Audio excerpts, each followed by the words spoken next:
as you listen to the sounds of the psychological warfare in the background, I'm going to read a passage from one of my exhibits, and I'll show it to you when I'm done. But the name of the chapter is called The Silent Power of Thought, Controlling and Directing One's Forces.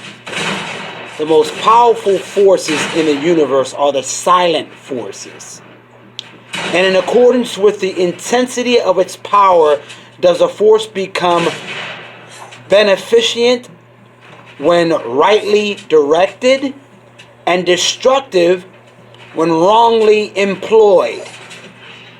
This is a common knowledge in regards to the mechanical forces such as steam, electricity, etc. But few have yet to learn to apply this knowledge to the realm of the mind, where the thought forces, most powerful of all, are continually being generated and sent forth as currents of salvation or destruction. Now,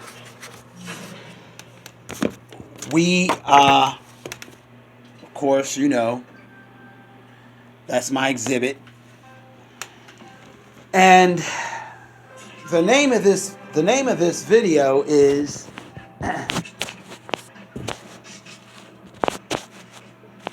that we have to understand where the true power lies. Let me go ahead and change my glasses here so I can. True power lies not in someone else's ability, but in our own ability. Someone replied to one of my BMG sessions, "No, I'm good, man. No, I'm good," or something like that, when I told him stop shacking up with these black women. And see, that is the kind of issues that we as black men deal with. It's not the power of the white man and the power of his money. It's our ignorance and blind faith that is in question here. Look, when you go into a church and you're learning about Christ, you don't even know who Christ is, really. You know what I mean? Barring the fact that you've never met the guy at firsthand, you don't know anything about Christ because you're only taught about Christ from someone else's mind, not your own. See? When you truly understand the leaders that you follow, the only way you're going to truly understand them is if you consume them on your own. We as black people, our blind faith has made us blind to what reality truly is. You can't follow something without truly understanding its principles as it refers to the reality that you're living in. Right? Somebody tell you to jump off a bridge and you're going to fly like an angel. What? You're going to think they're an idiot. You're going to think, what? What the heck? But when the white man says to you, you know what I mean, we're going to do this, that, and the other thing, then you go running for cover. Ah! Oh, the white man! Ah! Ah! Like he's something supernatural. Like he can, bring all this ill and fear and frustration. He can bring all of that on you. And you have no power to control it. Come on, man. You know what I mean? There's grassroots things that you have to do to deal with your own issues so that you can negate those things that you perceive to be the white man's power. And those are silent forces, as James Allen talked about. Those are the silent forces we deal with. My coming and going in my life is an even place. Is a place of equilibrium, right? I know I got to go to work. I know I got to pay my bills. I know that the guy, the man, the woman I work for this and that. But don't get it twisted. We serve a symbiosis of each other. She know that she need me. She know that if she does certain things, it will keep me not only focused but in a happy state of mind. And so we both work together. She might own the company, but she can't do nothing without the proper people in the proper places for it to function right. Right?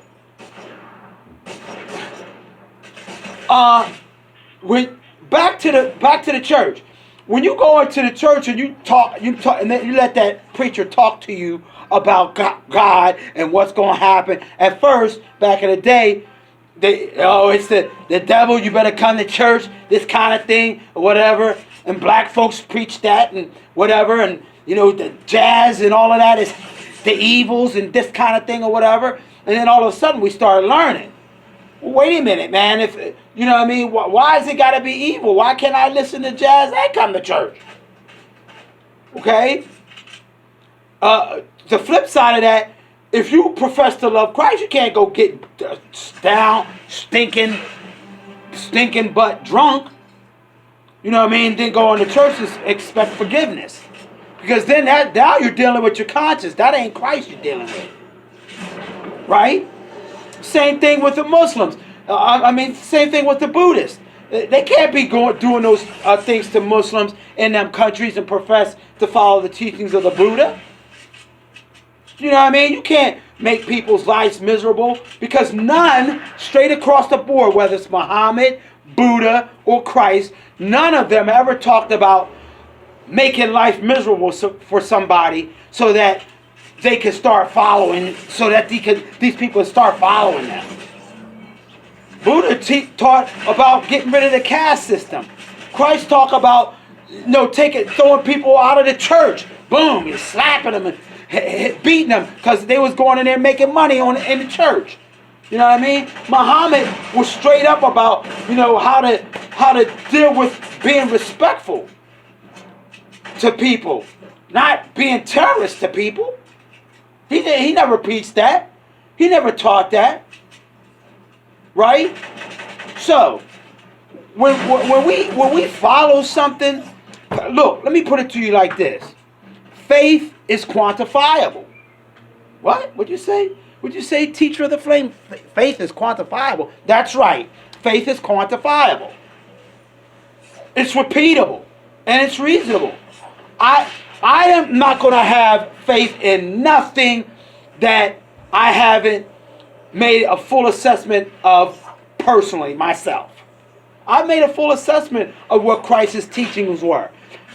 In the beginning, he was teaching how to understand my brother, how to take care of my brother. He was saying, hey, the Samaritans were people who are our enemies. Yet at the same time, he looked out for somebody on the road who the Pharisees and the Sadducees passed on either side. That was his true teachings right there. We don't hold, the whole book. We don't hold all the cards in the deck on spirituality, is what he was telling his Jewish brothers.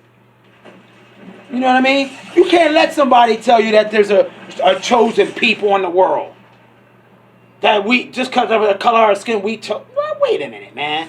Just because the white man, just because the white man got this, he got what? Come on, man. The problem with our society at this point, and from the beginning, I mean, we understood it at some point in the civil rights movement Fannie Lou Hamer, Malcolm X, you know what I mean, Medgar Evers. They understood what needed to be done at some point, and then somewhere else along the way we lost it. We lost exactly what our purpose was. And that is, okay, yes, there needs to be change in our government, but we got to organize our lives first. Every Christian, every Muslim, and every Buddhist in this country need to rethink and reimagine how they understand their faiths. You can't understand your faith without having an understanding of yourself first. And it starts